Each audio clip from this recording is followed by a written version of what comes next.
हात घेऊन रस्सा मंडळ इथं मी या ठिकाणी केलेला आहे, तोही काळ्या बावड्यातला बघितलेला आहे।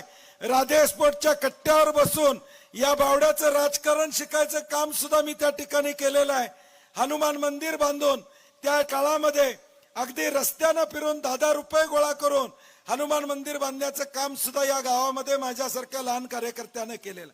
ही नाळ जी गावाबरोबरची आहे ती अनेक वर्षाची आहे।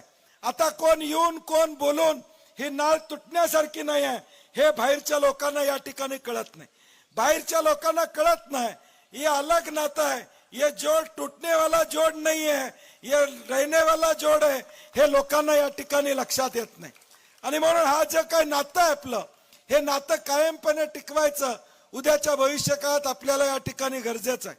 आम्ही शब्द दिला होता मागच्या वेळी चंद्रकांत जाधवांना आमदार करत असताना की या कसबावाड्यामध्ये छत्रपती शिवाजी महाराजांचा या ठिकाणी पुतळा होईल।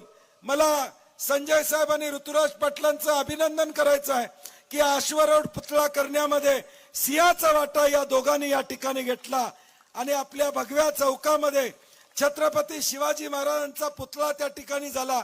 त्या पुतळा समितीमध्ये काम करणाऱ्यांचं देखील कौतुक आहे। आमचं नशीब चांगलं, आम्ही छत्रपती शिवाजी महाराजांचा पुतळा संजयराव बसवला, त्यामुळे विरोधकांना संभाजी महाराजांची आठवण आली, नाहीतर त्यांना काय आठवण आली नसती।